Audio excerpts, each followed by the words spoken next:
Alrighty, so a little history. One of my recent jobs, log showed up the first day, found out we had over 80 development teams, a couple million of production users in several different regions, huge application stack, one AWS account.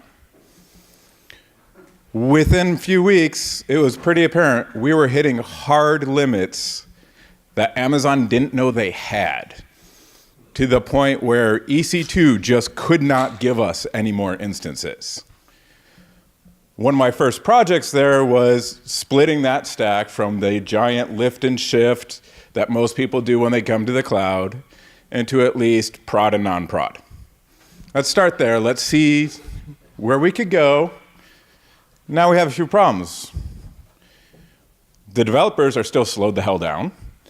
We can't ensure that there's control over who has access to what, because with 20,000 EC2 instances, how do we know who actually has access to those boxes? And how do we get the devs to do best practices?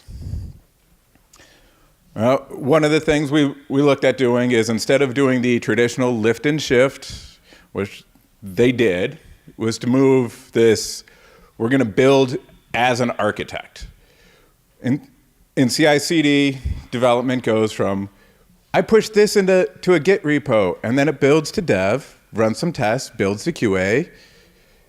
What we brought in was the ability to move your entire environment that way. So now your production release is a whole AMI move. You push the entire stack, all the resources get promoted through it. We now know what's running in prod has been fully tested. There wasn't there was a yum update that now there's a new version of PHP in prod than there wasn't in dev, or wasn't in QA, and tracking down weird bugs that way. We also have another benefit of, we know exactly what's on those boxes. And as we thought about it a little more, we need to split this down more. We need to really bring this down, because we still have too many resources.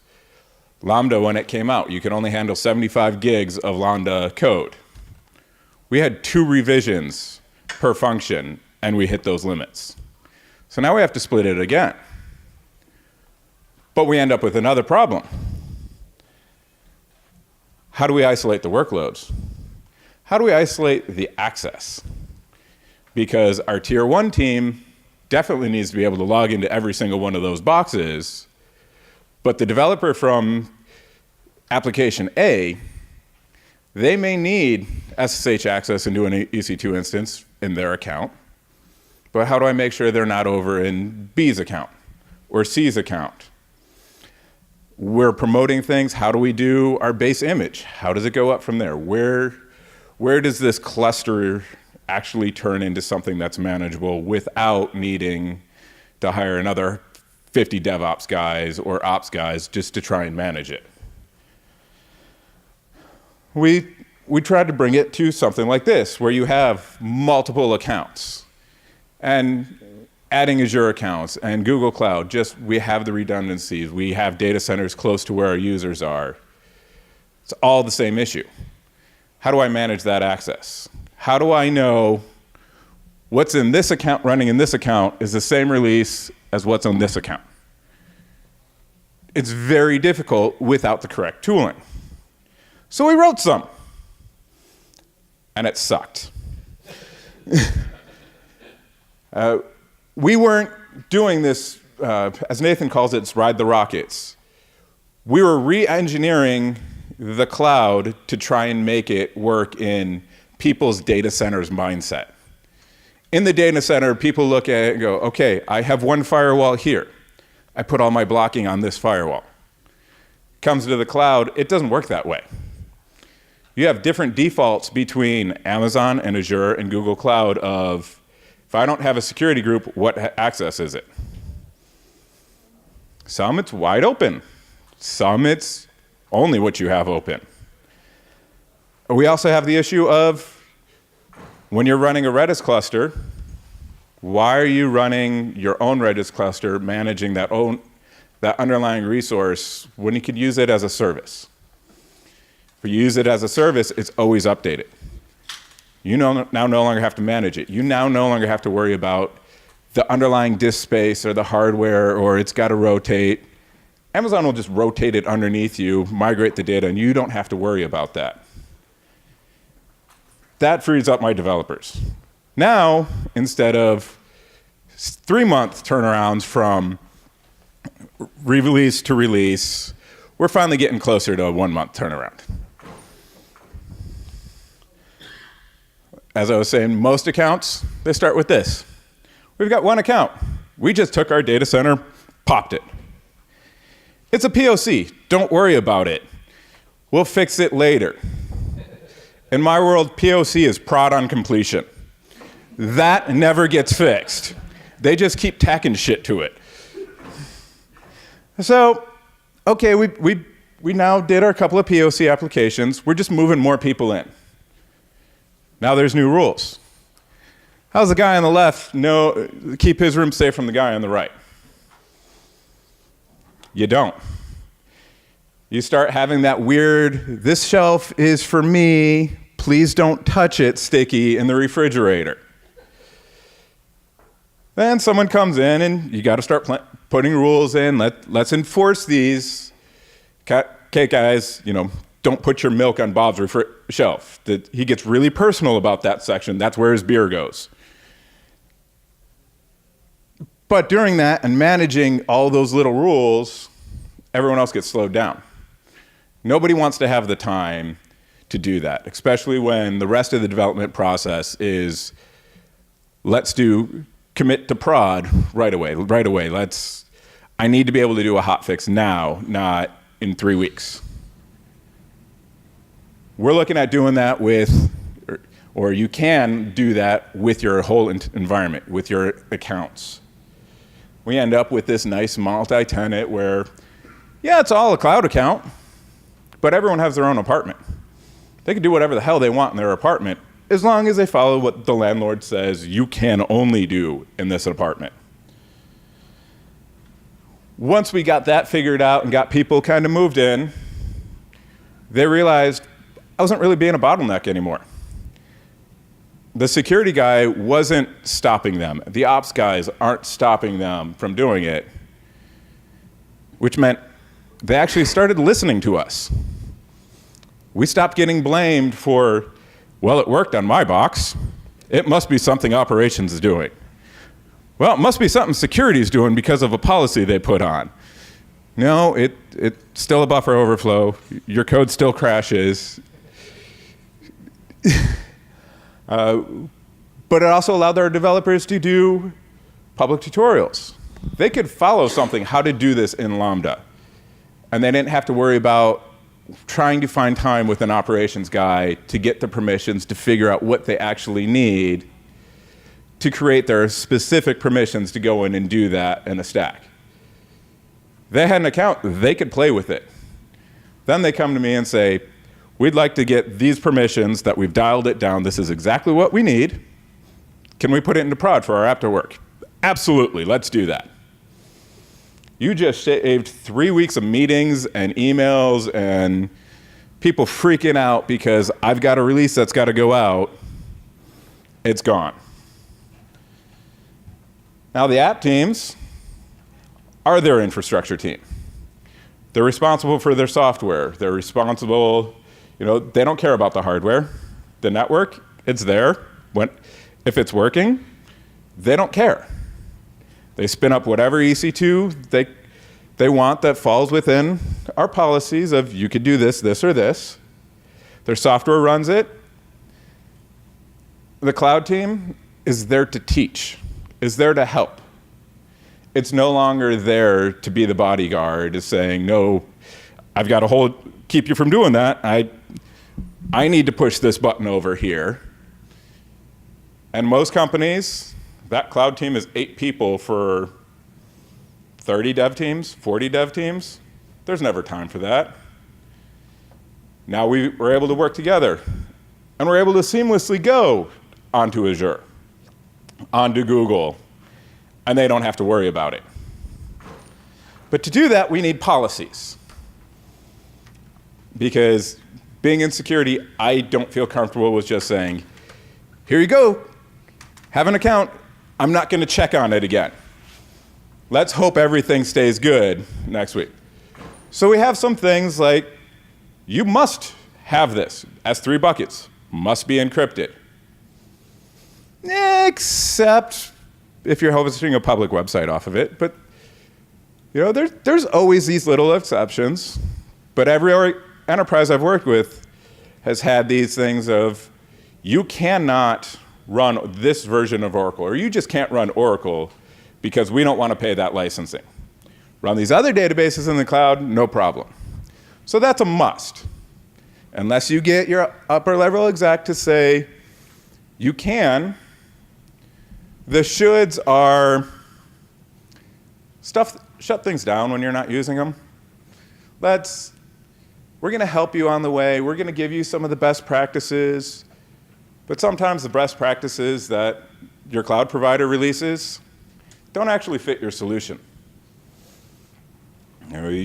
I've had people tell me that, yeah, the best practice is to do this. And it doesn't actually work. Or we spend more time trying to fix their best practice than if we would have just let someone run it. Because of that, there's always those exceptions. But with the exceptions, you use those to learn. On the ops side, they learn from the developers of, this is what we're trying to go to next. Oh, this is the new hot language that we're going to do.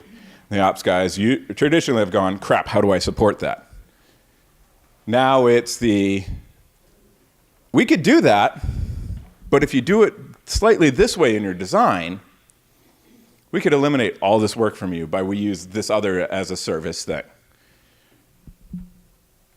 Which turns our requirements are good. We just, at the beginning of the project, say, this option, S3, must do this thing. As long as you check this out, your code review before you can go into production with security and operations and onboarding with the tier 1 support, 5-minute call. That's the longest I've had since we've moved into this model. And since most of those have been predefined of, this policy does this, we can just breeze right through it and only have to talk about the couple of things that are different, any of the custom that fall just outside of that line. And because of that, we end up with a whole bunch of tiny accounts, but their blast radiuses are like this big. There is no, great, you broke into a sandbox account. It's not connected to anything but other sandboxes. Congratulations, you're not getting my corporate secrets. You broke into non-prod. Well, okay, now it's connected to the corporate network, maybe. Or is it just connected to only that little section of non-prod because that was some company we acquired and haven't actually rolled it in?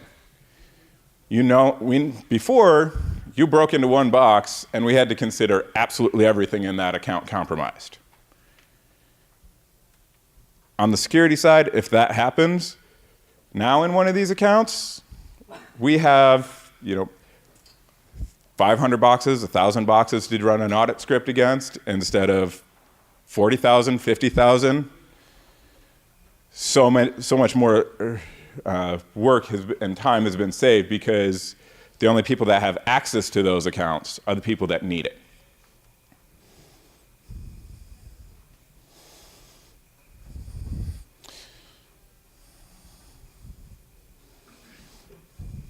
So to pick up where Mike is at, basically, we've got to a place where we've isolated all the different workloads into their own Amazon accounts. And when we say Amazon account there, we mean root accounts. Like, you're in a multi-tenant environment, so basically you're setting up each of those separate accounts on their own, just like they do with separate customers.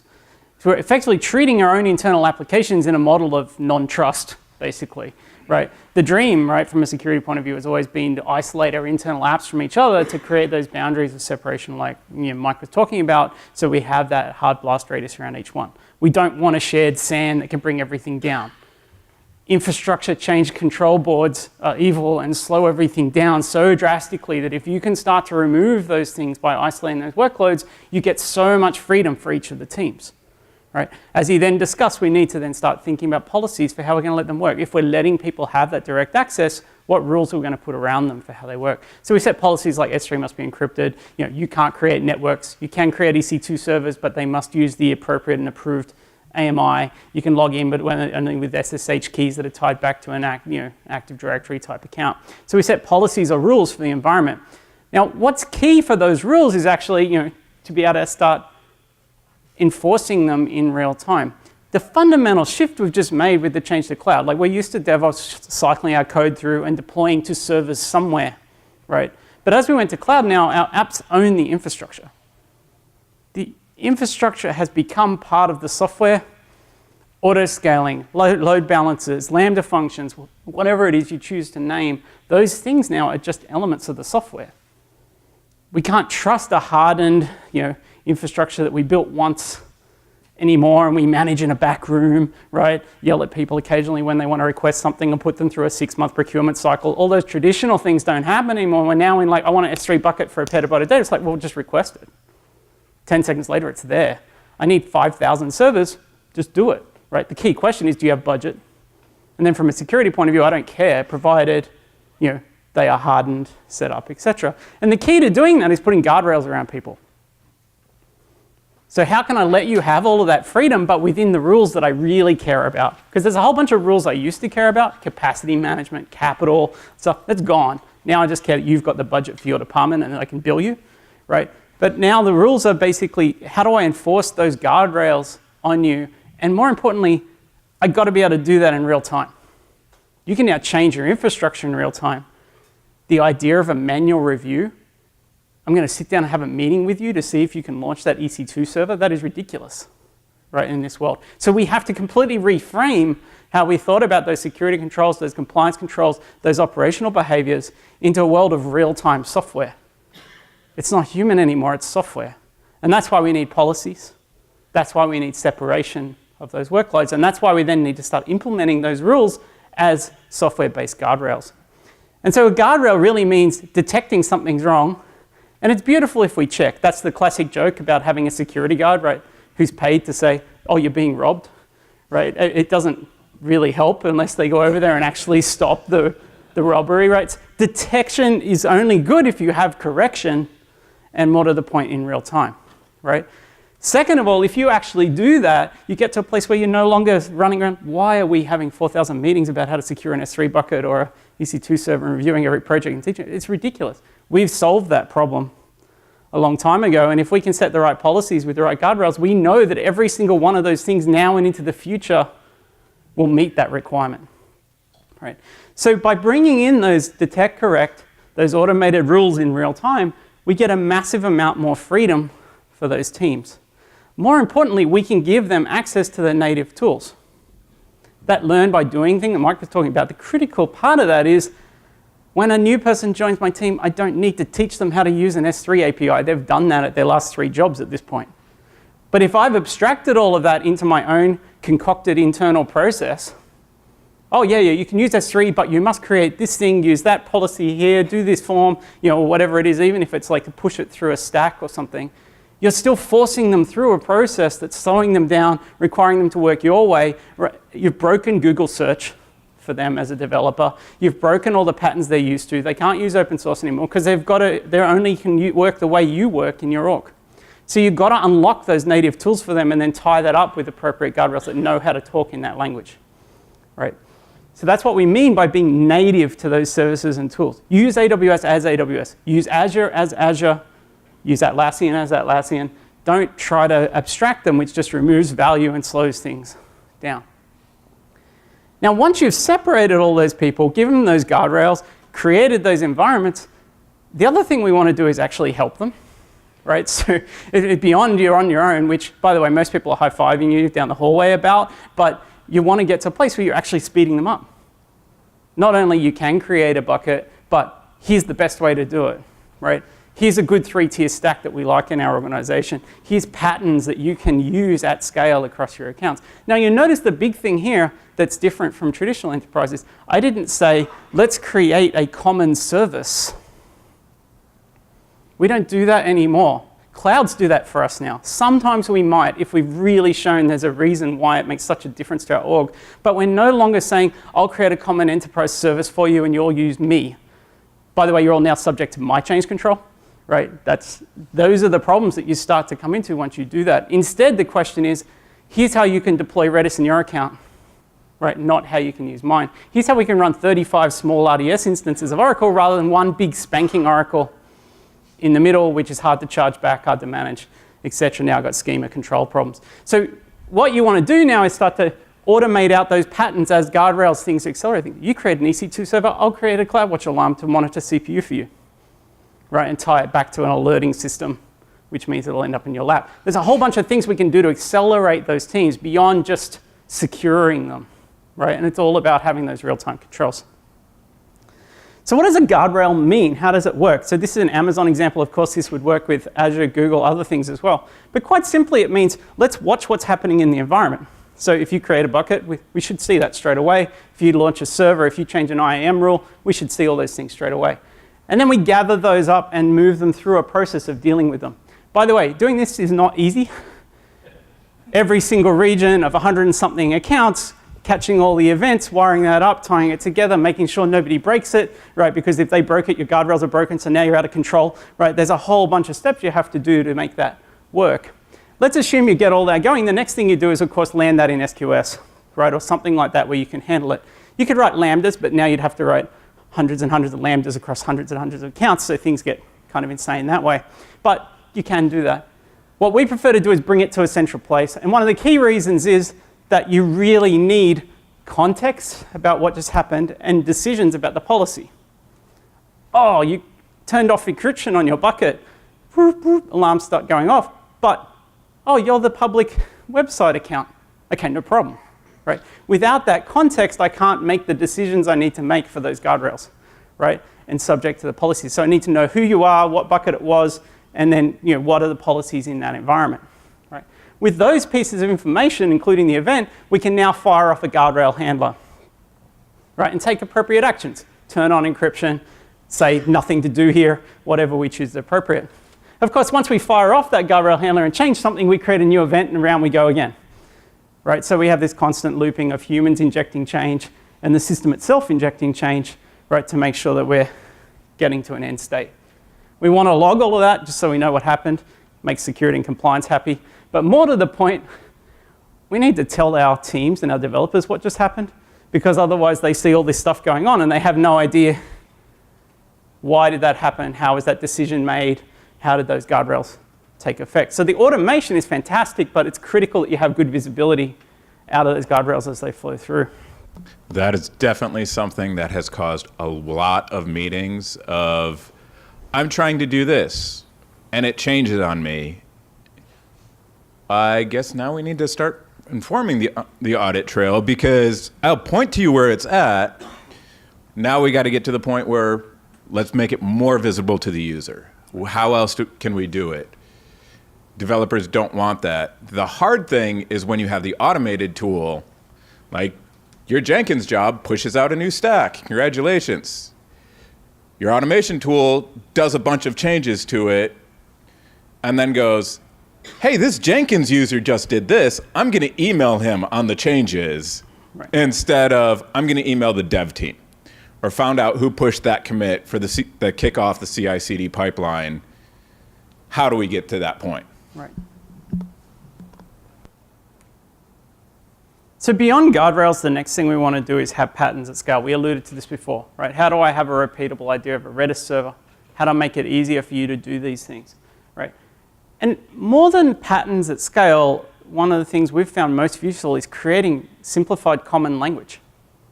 If I can say to you, they're an admin, and you know what an admin means, versus they're read-only or they're a super user, we're in a very high bandwidth conversation now. If I can say that's a private subnet versus a DMZ, and we know exactly what we mean by DMZ, right? And we all vaguely know what we mean by DMZ, but in a world of Amazon, well, does that mean direct internet access? Does it mean a NAT gateway? Does it mean public internet gateway? Does it mean public IP addresses? Are we using private endpoints, right? There's actually 8 different subnet types you start to want to have in that environment. Creating common language allows you to drastically increase the speed at which you can do those reviews and those assessments, because the only alternative is you end up reviewing a hell of a lot of JSON code, right, in a room together, and that doesn't work at scale. The next thing then you want to be able to do is make those patterns move across very quickly. I want an IAM model that's consistent across my accounts. I want networking models that are consistent across my accounts. And by the way, if I improve that model, I'd love to have it automatically fixed across all of that. If I change my default security group, it should change everywhere, right? These are the sorts of patterns you can do. You don't have to centralize the service because now we're in a world of automation. The fundamental difference is we used to have a physical server, and then one day we realized that virtual machines make a lot of sense. We used to have a physical data center. Now we've got a hell of a lot of virtual data centers, right? Which we're automating out at more and more scale for our different apps, right? Once you get that going, you're now in a world where you're accelerating your application teams with patterns that help them. You're not in a world where you're saying, you must use my service, you must sit in my space. If they don't fit you, they can work on their own anyway, right? But if they do, you drastically accelerate their speed in the environment. And those patterns also allow the devs to cross things with, hey, this is how we figured out how to use SQS the way that operations and everyone does it. Look in my Git repo. Here's the code to how to do this. One of my previous positions, we had a 60 gig repo of all of the things that the dev teams were able to share of this is how to do the best practice for all these different situations. But again, it was such a large repo, we were breaking things for people trying to clone or doing a push. Because you can't keep that up to date. So patterns, great. If you're going to commit your patterns to a repo or share them within your org, slice them up. This is a database repo. These are all the things you need to deal with an RDS instance. This is the repo for EC2 instances. Don't cross-contaminate it. Use that in your stack setup. That way, hey, here's an example 3-tier situation. Everyone likes it. It's great. It's groovy. Let's go. But searching through some of these really large stacks, it's like searching through that giant account I was telling you. I found people that had left 5 years earlier when I was splitting those accounts. Still had active accounts, still had active access keys to all of the things. Yeah. So by common language, this is just an example, right? So if you think about identity and access, I mentioned it before. Try to find ways to simplify those models down to repeatable ways. So if you can come up with a definition like this one, like owner versus a super user versus an admin versus an operator, and you know SQS operator, okay, they're going to do low risk operations in an SQS environment, right? You can start to do powerful things. If you cross-section that with a hierarchy, right, you can do even more powerful things, because you can start to say, well, the cloud team has metadata access to everything, which means they can't see any data, but they can see the configuration of those accounts, right, throughout. And then you can even go very, very low to give high degrees of access. Dev, you get access at admin level. Prod, you get access at read-only level, right? There's a whole bunch of models you can start to do with that to really simplify that language, because the only alternative is to start having very, very complex combinations of custom language in each of your environments, right, which is difficult to deal with. One of the fun things you'll find too as you scale across clouds is, of course, they each have different ways of handling identity. So AWS is very flat. Every account has IAM, basically at a global level, with a bunch of customization. Google, highly hierarchical, right, with inheritance. Azure, half hierarchical, I'd say, right, not at a tenant level, but at a subscription below. So there's different models there that you can start to intersect, right? If you don't have common ways to talk about them, you're going to quickly unravel and all your conversations are going to get drastically more complex, right?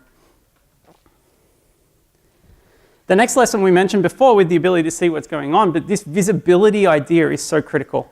I mean, we're all used to audit trails. We did them for security and compliance for a long time. Turn on logging, you know, it'll make everybody happy.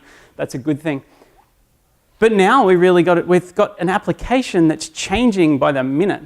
Oh, it ran 50 servers for the last hour and then it dropped to 25, right? Looks good now, but what was going on last hour? How big was it? Starting to understand how your application is changing its infrastructure in real time becomes something a developer needs, right? They need as much visibility as the audit team did, right? And that also applies to automation starting to affect it. As Mike mentioned before, I created an S3 bucket and the automations encrypted it. What happened? Why was the decision made, right? And how do I see that history for that automated infrastructure and that real-time change, right? So basically, what you end up with then is needing high-level visibility to understand what's going on, but then combined with increasingly deep levels of logging so you can really get through and troubleshoot that down. But the idea of just logging it is no longer sufficient. The idea of doing pre-approved changes, I agree that you will use root to temporarily change this network, and I trust that probably that's what you did, right, is not really sufficient in a world of cloud where we actually can do a full Git-style log of everything that changed or happened, right? We're in a whole new world of power and visibility there. Back in my network days, we used to use tools just to watch what happened on the switches during the night. And I was surprised when I moved over into operations that we didn't have that. Then we get into the cloud, and up until recently, we still didn't have that. Right. So one of the things we happen to do is basically set up, like I said, that Git-style change control of your infrastructure. If an S3 bucket changes, if an IAM rule changes, whatever, we actually have a diff on that, right, over time. This is quite fun, actually. What you found recently, all of a sudden, all of the AWS accounts, IAM rules changed. And we're like, what's going on? Looked in the diff history. Oh, Amazon just changed the limit for the number of groups you're allowed to have from 100 to 300.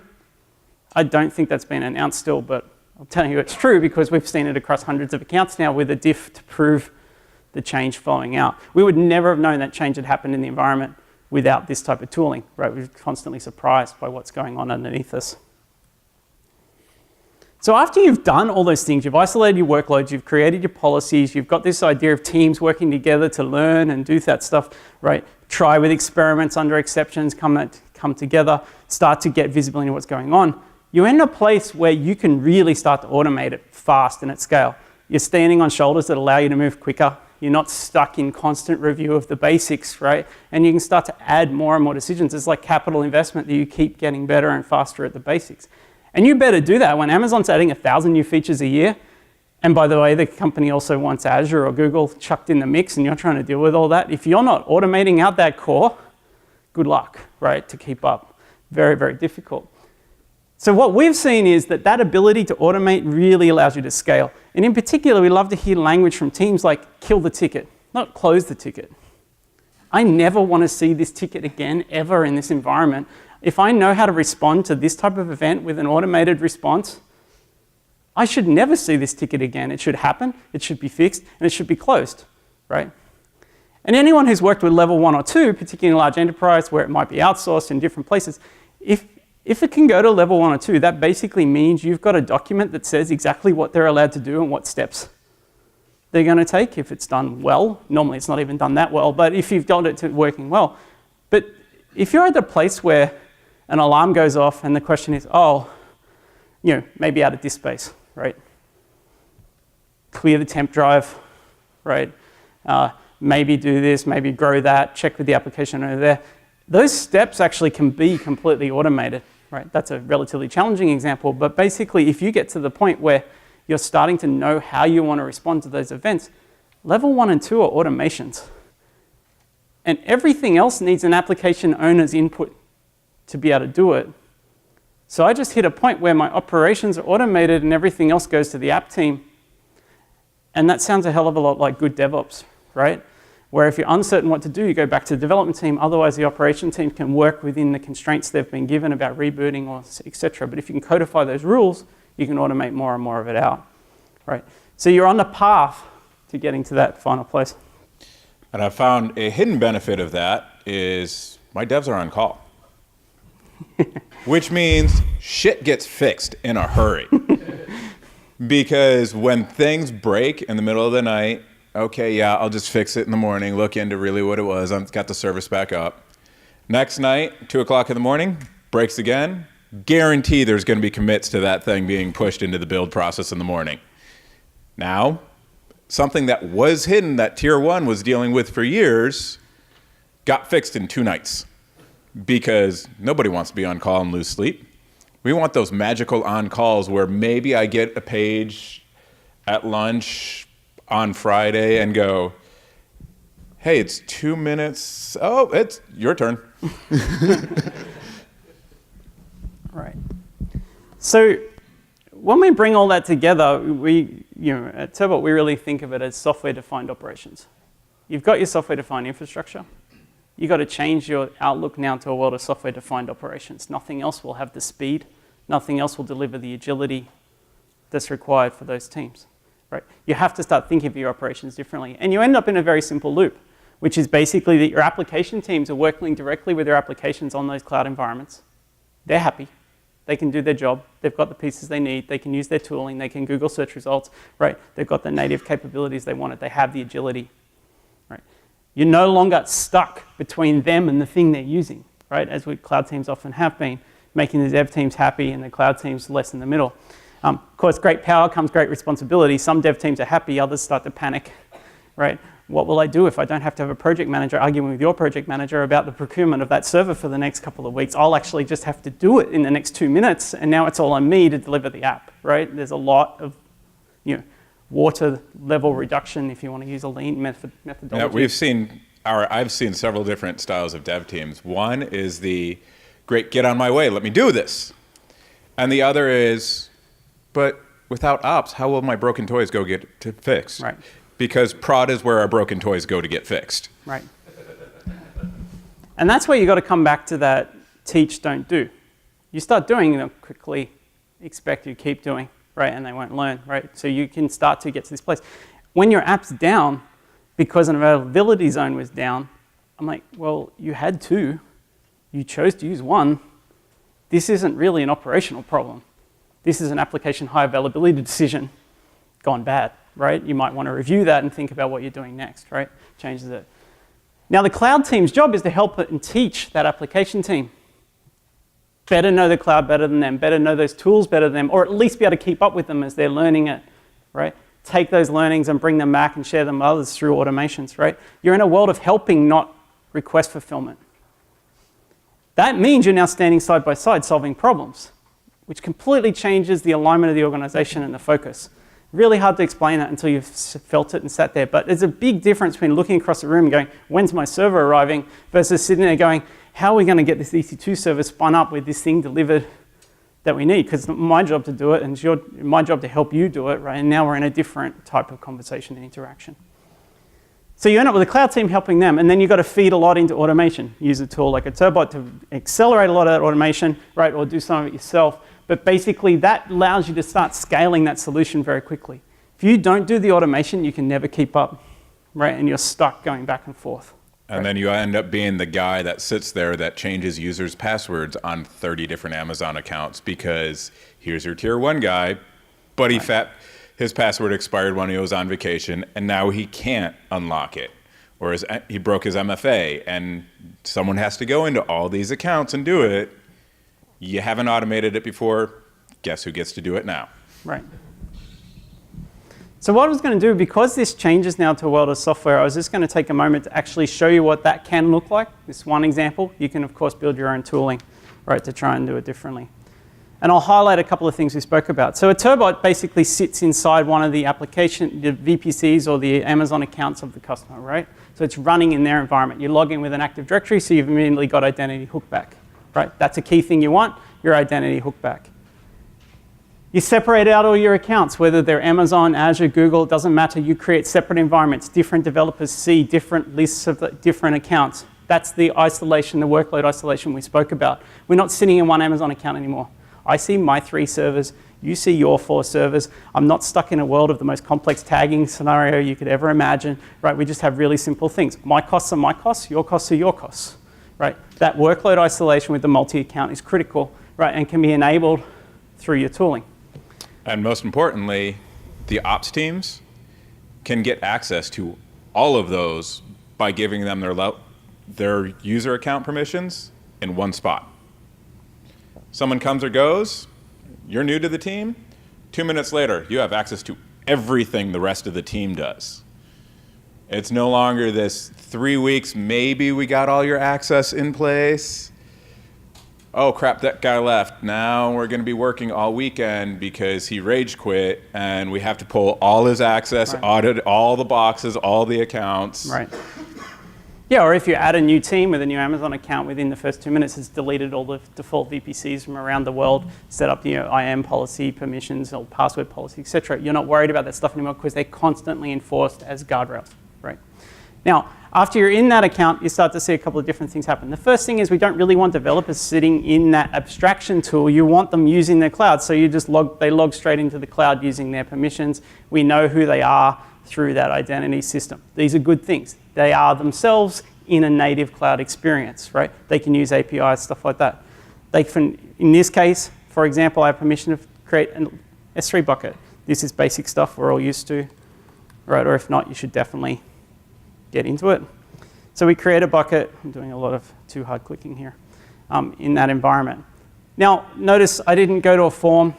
I didn't go to an abstracted tool. I'm using the tooling I'm used to. These are dumb, obvious things, but these are critical as you think about and design solutions for your teams at scale, right? Otherwise, you're going to have to teach them and support their basic ability to do these things. So I created myself, that new bucket, LasCon2. Now, what's cool about that when I did that is, in the background, we've already detected it and fixed everything.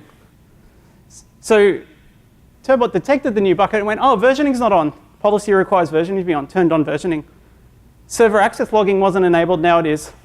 Right? So it's actually detected that, and the guardrails have acted in real time to give the configuration you want. Oh, we need tagging to do the cost center and stuff. It's all just automatically implemented.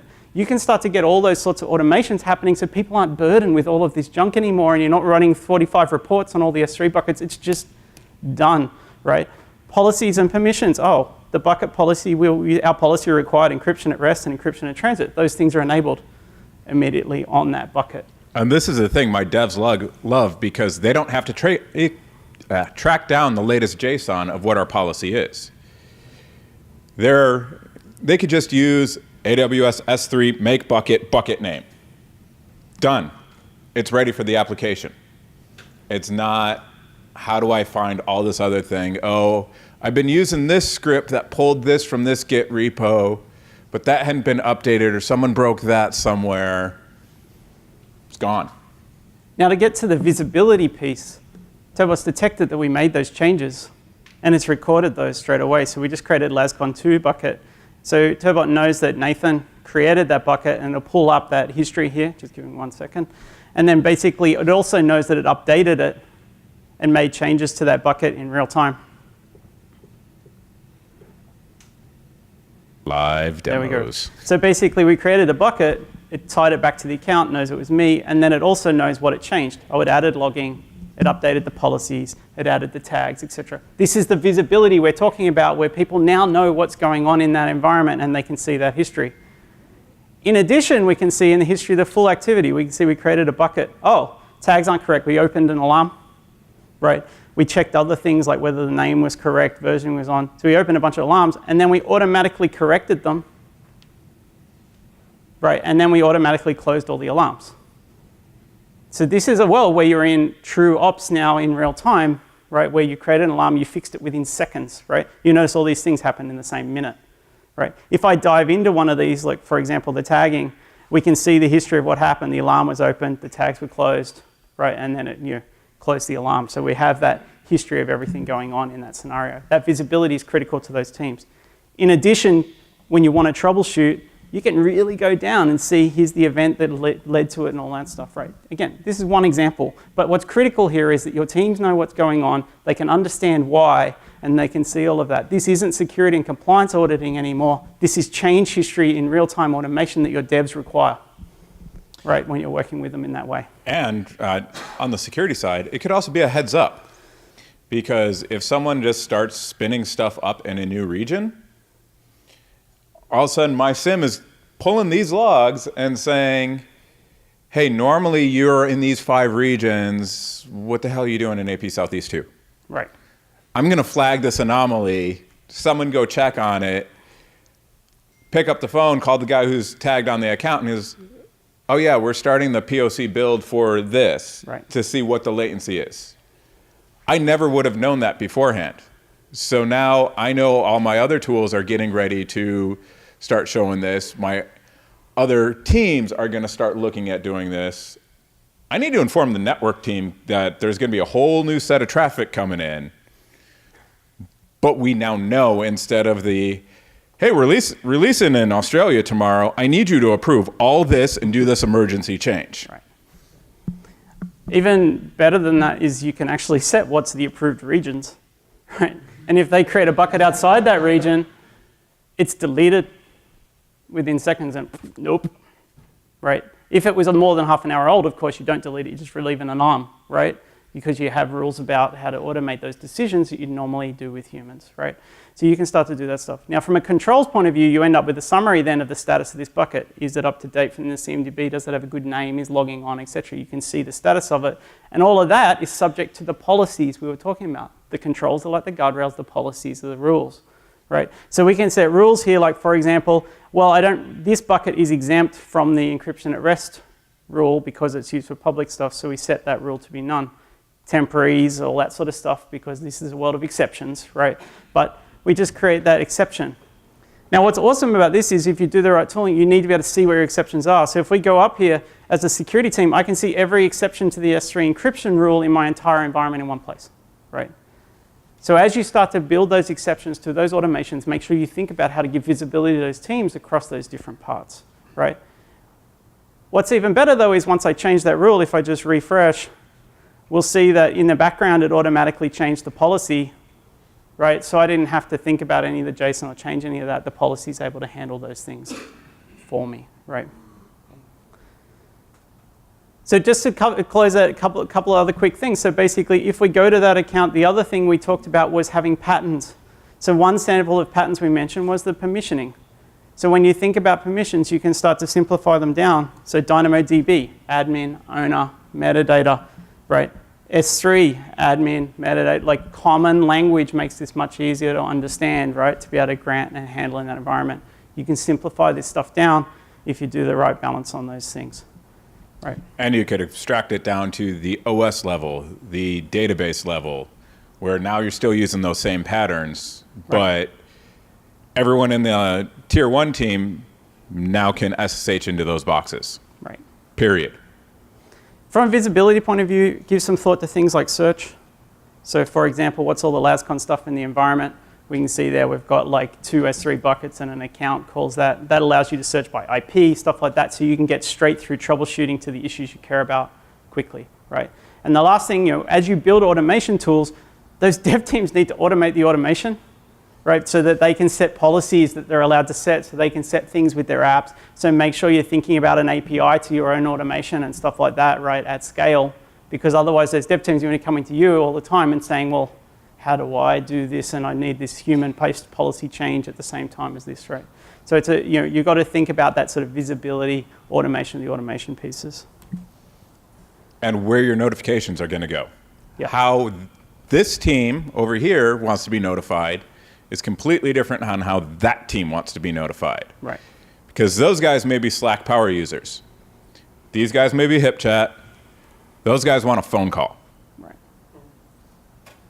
How do you manage that? And how do you allow them to set that stuff? How do you know who to contact? Right. Well, now you have to have tags on the account. Right. Do all those tags need to go down in the instances? No. But they need to be available when I need to make a phone call. Yeah. So to summarize, basically what you're looking at is an activity system. We use a very fancy Michael Porter type strategy idea, but really you're combining things. By isolating our workloads, we can ride the different rockets that we have available. We can give teams more access. We can then learn with them by creating policy exceptions. There's a whole bunch of pieces here that tie together, building an incredibly agile whole. But if you start to undo parts of this and go, well, no visibility, automation's much, much harder to use. Well, I can't isolate workloads. I'm like, well, how are you going to do self-service, right? So there's a bunch of pieces that interact, and you need to think about your architecture a little bit holistically as you tie those together. But once you do that, you get the ability to move at that speed of cloud. You've got those common patterns. You're nailing your security and compliance story because it's automated in real time. You've got cost control by separating out all those different teams. And now your teams are using their optimal skills. They're not lost in the weeds of the basics. They're not learning your stuff. They're using the standard cloud capabilities.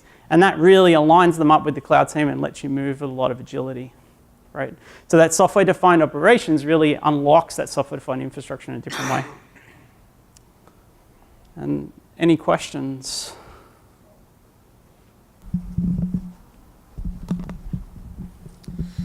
This seems, from what I'm seeing at my work, that this is more of like a developer ops, like you're saying. So, is there what's like the pushback you get with the actual current ops team? Do they feel like they're going to be refactorized? Like, are they scared that the development side is making their own pipeline essentially? And are they scared? Because I'm seeing it where I'm from. In my environment, it was the better ones weren't, because they went, this helps me do my job. I can move faster. I can now fix all of these things instead of having to yell at these guys that it's not working. The guys that were just kind of coasting, well, most of them are no longer with the company, but they freaked out because all of a sudden, we're making them actually do work. We're making them talk with the developers to find out what's going on and not just give them a finger and tell them no. No, you can't do that. Why not? That's standard. Everyone else agrees that's standard. I don't want to be in meetings all day to find out, yes, we're going to be doing it anyway. It's weird where like the development people are finally going to have something going back up to where traditionally the ops team was handing them their pipeline. Exactly. So weird the reversal. There's a fundamental power shift, right, which is difficult to handle. Infrastructure had a lot of power. They owned the CapEx, right? And they owned command and capacity. The power now is shifting more to the application teams, right? So there is definitely challenges of how you think about that as an organization. I think Mike's right in terms of some people rise to that, others shrink away, right? But what's exciting about it is that as an ops person, there's never been a more interesting time to be alive. I mean, like you're sitting there now and asking, well, how am I going to use these 100 services? I used to use databases and Linux servers, probably Windows with an image we developed 6 years ago, right? And now I'm like SQs, this, that. I'm in architecture, pattern things, and I'm helping this team. And that's a highly dynamic place to be if you want to go there. If you don't want to go there, then often it's better to keep looking after the other stuff, right, for a while. Well, and one of the things that I neglected to point out earlier is once you pass a threshold of like 15 accounts, this kind of stuff is crucial. You will never manage it when you get 600-700 accounts underneath you. There's just no way, unless you have some intern whose goal it is just to manage access. And if I could find that person that I could pay 30 grand a year to just manage access to everything, I've got my unicorn, man. Other questions? Yeah. Yeah, so with central services such as this and AWS organizations, how do you test Canary and verify any changes that you're going to make before you press the button in the central service and make sure that everything doesn't fall over all at once? Yeah, so it's a fun question, right, and not easy to do. So there's a couple of approaches. One is basically to make sure that you're separating your policies by account environment so you can start to set rules and only enforce the rules you want to do in that environment before you move it to the other environment. We think of that as resource groups. I didn't talk about them today, but basically a way to have policy sets that apply at points in the hierarchy that allows you to test policy sets in that area and then move it to another area more completely. In terms of a basic upgrade of a central service, right, one of the other things you have to do there is accept one thing. This central service is critical to providing access and providing guardrails, but it's actually not critical to the ongoing operation of the tools I'm using. Yes, it has great power, so it could, in theory, blow things up, right, if it did the wrong rule at the wrong time, yes, right. But basically, at the end of the day, it's really controlling access and things around it rather than sitting in the core operational capability of that service, right? They are running directly on their own and it's sitting to the side and managing them, right? So worst case, it's more like a fat fingering than it is like it brought the whole thing down at once, right? That's not a complete answer. There's a big discussion there, but it's about, you try to do gradual rollout, you try to do that. The other thing, of course, we do is have customers run dev environments of the central service to test some things there separate from the prod one, right? And often we'll separate. We work with a lot of pharmaceutical companies, for example. They want slow change. We'll separate that out in a completely different version of the environment.